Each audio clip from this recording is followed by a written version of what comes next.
Damos la bienvenida vía Skype desde Nueva York a María Fernanda Espinosa, presidenta de la Asamblea General de la ONU. Muy buenos días, gracias por acompañarnos. Buenos días, Liz, de estar en Teleamazonas y un abrazo enorme a mis compatriotas.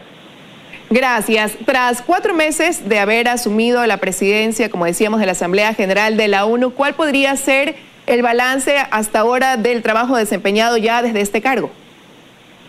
Bueno, enorme. El trabajo ha sido realmente de lunes a domingo, 14, 15 horas de trabajo por día. Es muy intenso y con muchos logros que nos llenan de orgullo como mujer ecuatoriana y latinoamericana. Pues con mucho orgullo hemos tenido una semana de alto nivel en la Asamblea con un número récord de jefes de Estado y de Gobierno, 126 jefes de Estado y de Gobierno en Nueva York.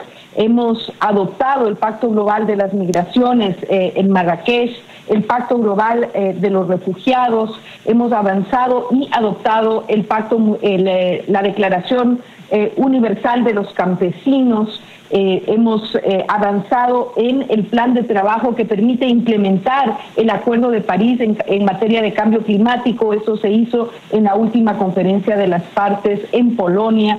Hemos avanzado con 262 resoluciones en el primer ciclo de la Asamblea General, que trabaja a través de sus 6 comisiones normativas legislativas, porque como sabemos la Asamblea General es el Parlamento de la humanidad que el Ecuador se honra en presidir. Esas simplemente algunas de los logros de estos apenas 4 meses de gestión.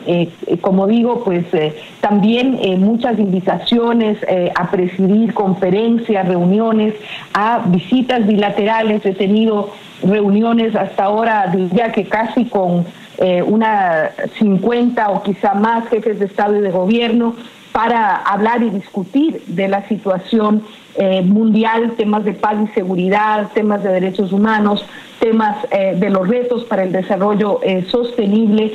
He tenido más de 100 entrevistas en lo que van de estos meses con los principales medios mundiales e internacionales. Pues ha sido tremendamente intenso y estoy muy satisfecha de los logros que hemos tenido en estos apenas 4 meses. Y efectivamente hemos podido ver que ha mantenido reuniones dentro de estas giras también que ha realizado y acercamientos con personalidades como el Papa Francisco, el presidente de Estados Unidos, autoridades de China, de Pakistán, por poner algunos ejemplos. ¿Cómo benefician estos acercamientos de alguna manera a nuestro país, al Ecuador? Bueno, primero hay que recordar que mi candidatura fue propuesta por el Estado ecuatoriano. Soy una presidenta que representa a América Latina y el Caribe, pero sobre todo a mi país, a mi queridísimo país, el Ecuador. En las conversaciones, creo que no he tenido ni un solo acercamiento o conversación con los líderes del mundo sin que el Ecuador sea parte de esta conversación. Creo que es también la oportunidad para presentar a nuestro país sus logros, sus avances, también por supuesto sus desafíos. El Ecuador ahora, por ejemplo, preside el Foro Global de las Migraciones, que es una gestión que la inicié cuando era yo canciller. El Ecuador forma parte de las grandes decisiones que se toman en el seno de Naciones Unidas, y hay un tratamiento, una consideración especial a nuestro país por presidir la Asamblea General. Por ejemplo, ¿en cuáles temas, por puntualizar o dar algunos ejemplos de estos temas que usted dice se mencionan y con especial énfasis en relación a nuestro país?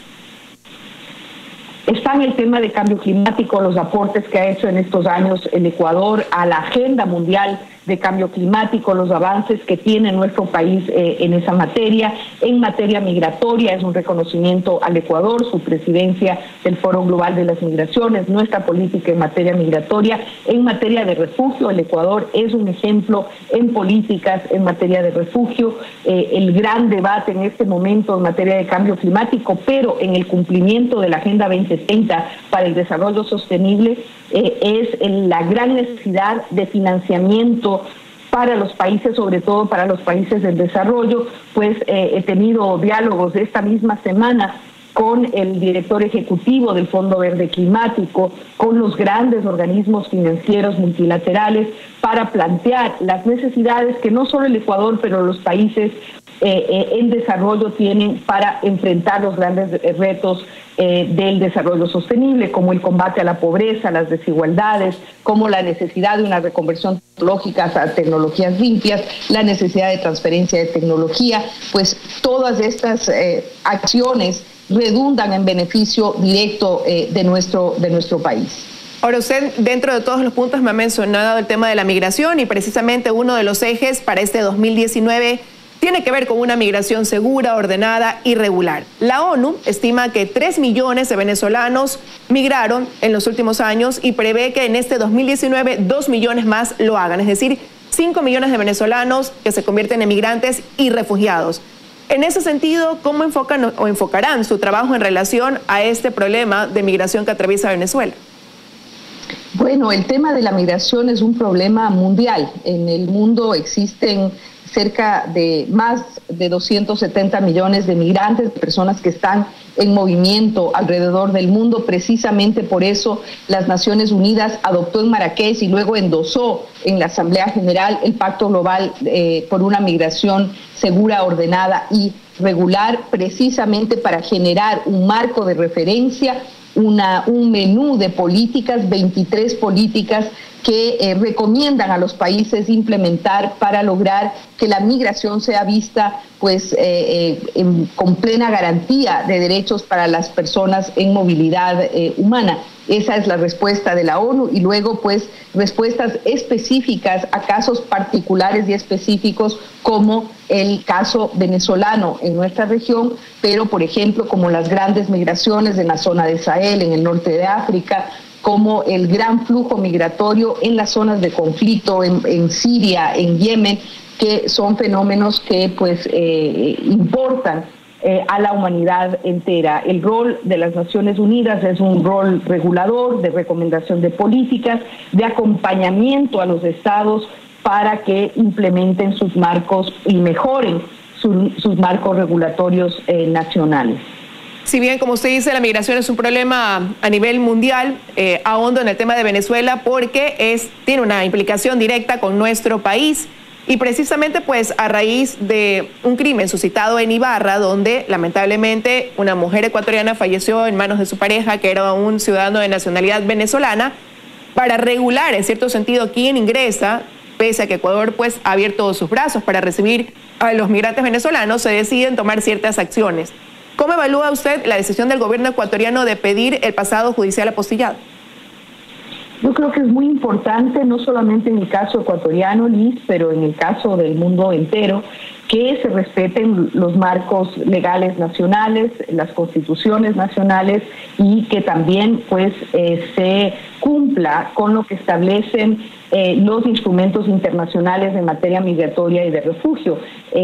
Si eso hacen los países, pues yo pienso que es lo más conveniente en este caso. El Ecuador se ha destacado por mucho tiempo como un país generoso, como un país abierto, porque hay que recordar que el Ecuador es también un país de origen de la migración. Tenemos hermanos ecuatorianos viviendo en cantidades importantes en distintos países del mundo, y es muy importante que el tratamiento que el Ecuador dé a la población migrante, pues ese mismo tratamiento de primera línea y como corresponde se les dé a nuestras comunidades migrantes en el exterior. Es muy importante que respetemos los marcos regulatorios nacionales e internacionales en materia migratoria.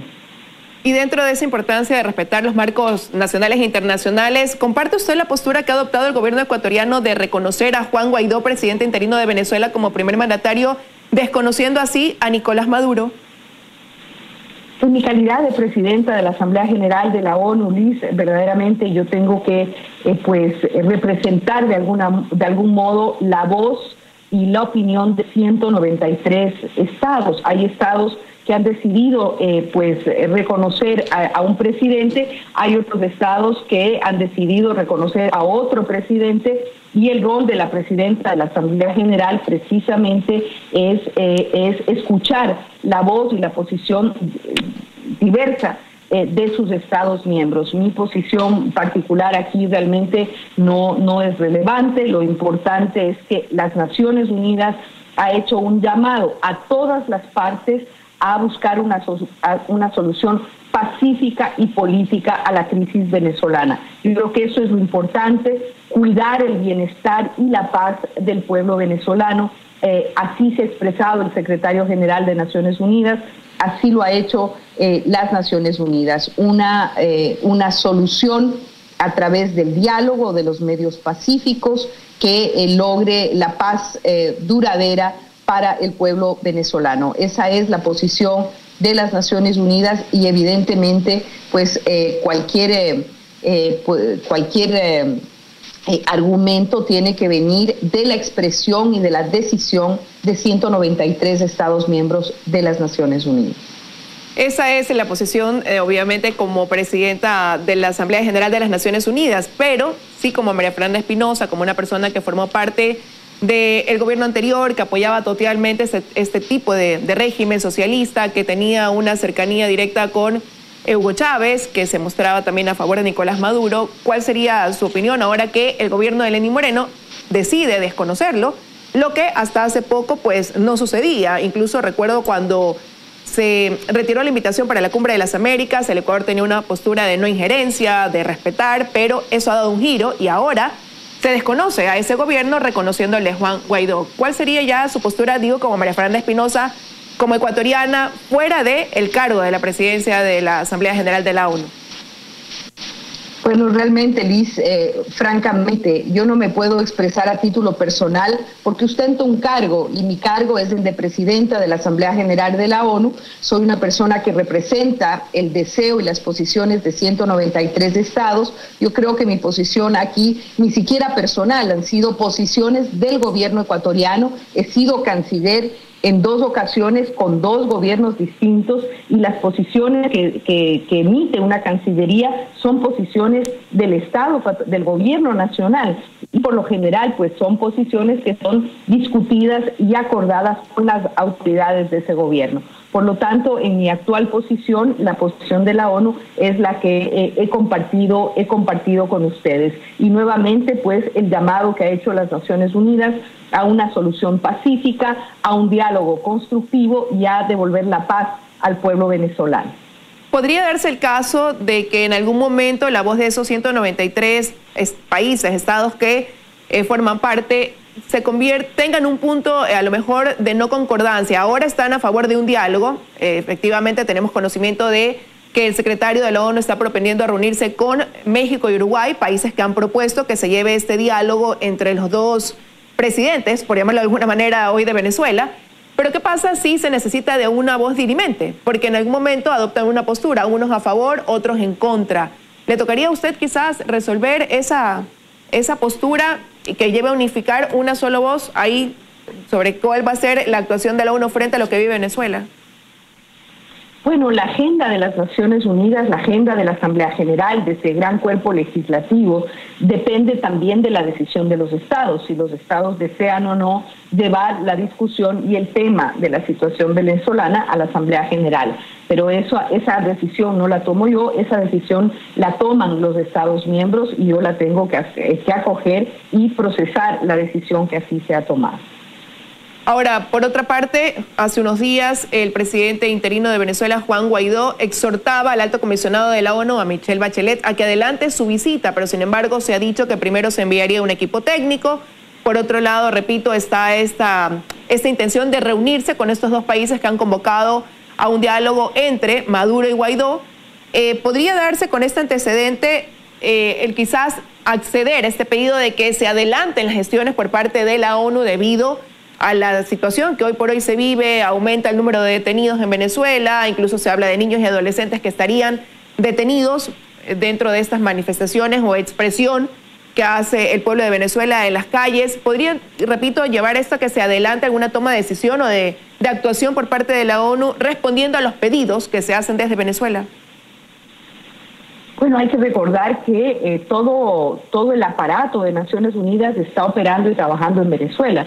Las agencias y programas que tiene Naciones Unidas están trabajando y operando en territorio venezolano en coordinación con las autoridades, es decir, eso está ocurriendo. Y en el caso de la visita de la alta comisionada, pues la alta comisionada tiene su autonomía e independencia y pues tiene que manejar y procesar también los protocolos y los procedimientos que corresponden. Es decir, en este momento hay una fuerte presencia de las agencias y programas de la ONU para pues apoyar a Venezuela y a los venezolanos. Ahora, sin duda alguna son múltiples los problemas que hoy preocupan, pasan en el mundo y de una u otra manera a ustedes les toca manejar esa agenda global. ¿Cuáles son los principales desafíos precisamente que enfrenta la comunidad internacional y en torno a eso, qué está haciendo usted y también las Naciones Unidas para enfrentarlos? Bueno, el trabajo que se hace desde Naciones Unidas en distintos frentes es gigantesco. En la agenda de este año de la Asamblea General hay más de 50 mandatos donde están temas como el tema humanitario, el tema de construcción de resiliencia, adaptación al cambio climático, donde están temas como estamos avanzando en la puesta en práctica del Pacto Global de las Migraciones. Yo he designado a 28 cofacilitadores para procesar, para animar procesos de negociación de alrededor de 14 temas distintos que están en la agenda. Estamos preparando una conferencia de cooperación sur-sur que tendrá lugar en el mes de marzo en Buenos Aires, Argentina, preparando el próximo año la Asamblea General sobre temas tan importantes como la financiación para el desarrollo, como la cobertura universal de salud. Estamos avanzando en una evaluación, en un corte primero a través de una cumbre de los objetivos de desarrollo sostenible, de un foro político de alto nivel. Estamos preparando también una cumbre mundial de cambio climático que tendrá lugar en septiembre. Yo he convocado en los temas de igualdad de género, que son temas que preocupan muchísimo, sobre todo la violencia política contra las mujeres, todas las formas de violencia y discriminación a las mujeres, pues he nombrado un panel asesor de mujeres líderes por la igualdad de género. Son 10 mujeres destacadas de todas las regiones del mundo y he invitado a las 20 mujeres presidentas a visitar Naciones Unidas en un evento de alto nivel el 12 de marzo, donde se pondrá de manifiesto y se avanzará la agenda de los derechos de las mujeres, el combate a la violencia, sobre todo a la violencia política contra las mujeres. La agenda, como digo, está repleta. En marzo tenemos también un evento a nivel ministerial y presidencial en materia de cambio climático, un foro mundial de juventud, paz y seguridad. Estoy trabajando mucho con el tema de jóvenes que tendrá lugar en Helsinki, en Finlandia, lanzando una campaña mundial contra los plásticos en Antigua y Barbuda en asocio con Noruega. En fin, son muchos los desafíos. Tenemos en la agenda el tema del acceso al trabajo decente. Estamos celebrando los 100 años de la Organización Mundial del Trabajo, también con una conferencia con la OIT aquí en Nueva York el 10 de abril. Hay mucho trabajo pendiente, la escucho, tiene una agenda muy apretada y no quiero concluir esta entrevista sin pedirle su opinión como ex canciller precisamente una vez y retomando ese tema ya para finalizar, que Ecuador ha reconocido a Juan Guaidó como presidente, ahora analiza también, está evaluando el reconocer a los diplomáticos que ha nombrado Juan Guaidó para cada uno de los países, entre esos para el nuestro, para Ecuador. Al momento, pues, Cancillería se encuentra en esa evaluación. ¿Qué opina usted al respecto como ex canciller de la República del Ecuador? Bueno, que hay todo un protocolo, Liz, hay un protocolo establecido, ahí no se puede improvisar y es una decisión soberana del Estado ecuatoriano, de nuestra Cancillería, del gobierno ecuatoriano. Ahora, si bien todavía pues le faltan algunos meses y puede sonar prematuro para concluir su cargo como presidenta de la Asamblea General de la ONU, ¿cuáles son sus planes luego de esto, ya para el mes que concluye en el mes de septiembre? ¿Un futuro político, un futuro diplomático, dentro o fuera del país? Bueno, realmente no tengo ningún plan, no he pensado en el futuro. El trabajo que demanda y requiere la Asamblea, esta representación de mi país, requiere toda mi atención. No tengo ningún proyecto ni plan futuro. Lo que debo decir es que cada día de largas jornadas de trabajo, pues llevo la bandera del Ecuador en mi corazón, mi compromiso como mujer ecuatoriana y latinoamericana, y pues estar a la altura de lo que el mundo requiere en este momento, de lo que la gente a la que servimos y representamos espera de las Naciones Unidas. El trabajo es intenso, estamos revitalizando, implementando una reforma en el sistema de las Naciones Unidas, que es muy, muy importante, y pues toda mi dedicación a este rol que cumplo en nombre de nuestro país, del Ecuador. Así es que nada a la vista, mucho esfuerzo, mucho trabajo, pues y también muy dispuesta porque, pues como decía, he dado más de 100 entrevistas en estos apenas 4 meses y me encantaría poder tener una mayor interacción con los ecuatorianos para que conozcan de cerca, de primera mano, lo que estamos haciendo y cómo estamos representando a nuestro país. Quiero agradecerle su presencia esta mañana aquí en los desayunos de 24 horas. Muchas gracias, Liz. Saludos, muchas gracias y un abrazo nuevamente a todos los ecuatorianos.